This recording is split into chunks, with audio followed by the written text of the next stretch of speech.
This is KVUE News at 5:30. New details on a deadly motorcycle crash near the Raht Rally. What troopers are saying about the victims and the new charges against the driver responsible. An East Austin cafe becomes the center of a protest. The neighborhood issue organizers say they want city leaders to recognize. He's like a kid in a candy shop today.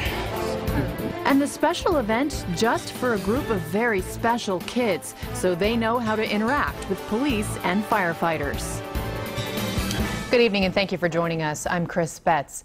A young man killed, an unborn baby lost, and the mother critically injured after authorities say they were hit by a drunk driver while riding a motorcycle. It happened around 4:30 yesterday afternoon on FM 973, just 5 miles away from the Travis County Expo Center, where the Raht Rally is underway right now. DPS tells us the driver of a Ford F-150 veered onto oncoming traffic and struck a motorcycle. Troopers say the motorcycle driver, 28-year-old Raul Diaz, died at the scene, and his passenger, 25-year-old Estefania Soto, is in the hospital right now with critical injuries. DPS tells us she was pregnant, but her baby died. The driver of the truck, 38-year-old Cesar Corona Quitiero, is charged with intoxication manslaughter and intoxication assault. He is in the Travis County Jail on $2 million bond. Austin Travis County EMS has that crash marked on their online map of Raht Rally motorcycle collisions. Yesterday's crash is one of 7 motorcycle wrecks so far this weekend. And another deadly crash to report, this one in central Austin. It happened just before 11 last night. Austin police say 2 drivers hit each other head-on at the intersection of Anderson Lane and Tisdale Drive near Highway 183. A man in his 50s was killed. Austin Travis County EMS says the other driver was taken to the hospital and is expected to be okay. APD now investigating to find out what caused that crash. But this is a crucial reminder that our roads are extremely busy this weekend. Today is the final day of the Raht Rally, the largest motorcycle rally in Texas. So KVUE's Rebecca Trejo spoke to some of those bikers to see what they're asking from all drivers.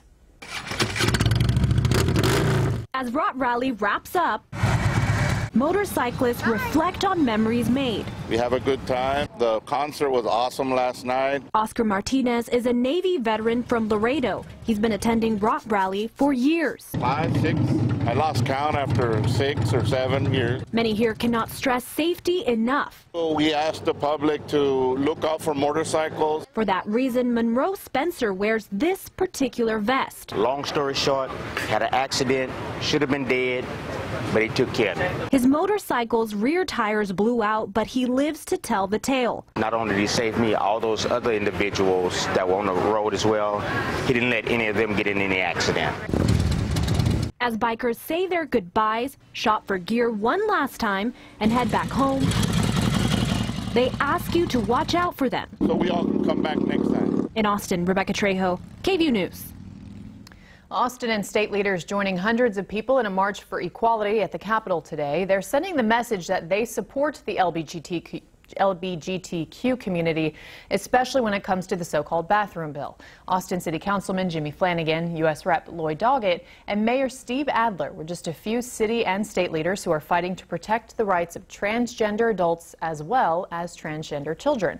Mel Zakowski is a transgender man, father, and public school staff member, and he tells us that state leaders' special session regarding sex-based restroom use is discriminatory.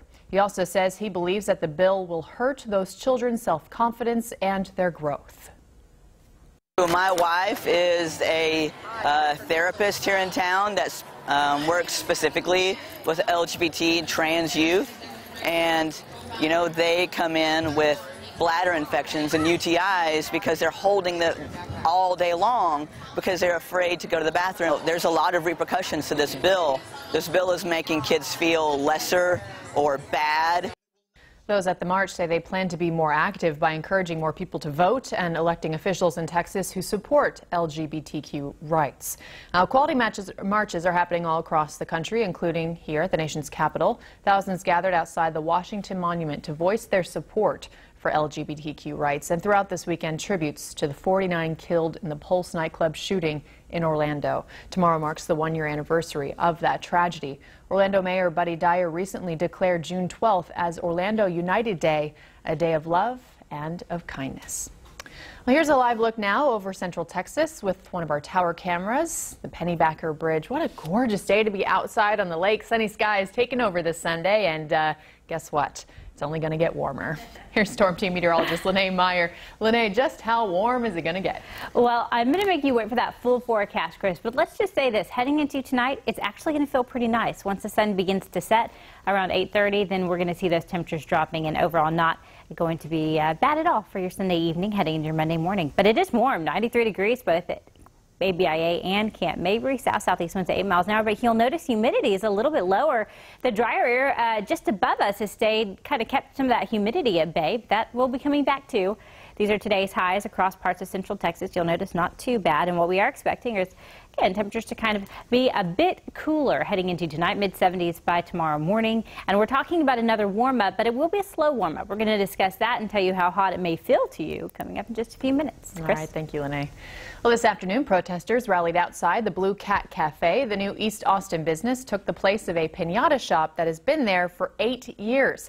KVUE's Aaron Jones joins us live from the East Austin. And Aaron, this is all over a show that's being filmed there.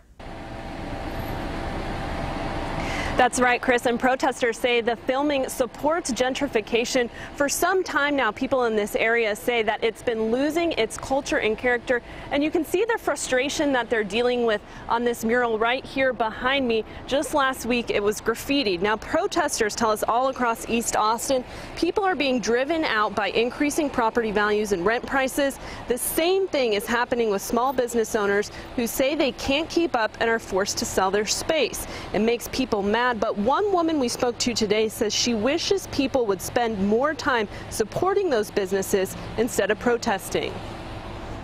You want Black-owned businesses and Mexican-owned businesses to stay open, spend your money there. Instead of 30 people standing on a street corner boycotting a small business, if 30 people went inside the businesses they want open and bought a meal once a month or once every 2 months or told their friends about it, that would definitely make an impact on the economy in this area. And today, protesters wore masks to try and disrupt the filming at the cafe. They're saying they hope the owners will think twice about using the video in the show. Reporting live in East Austin, Aaron Jones, KVUE News.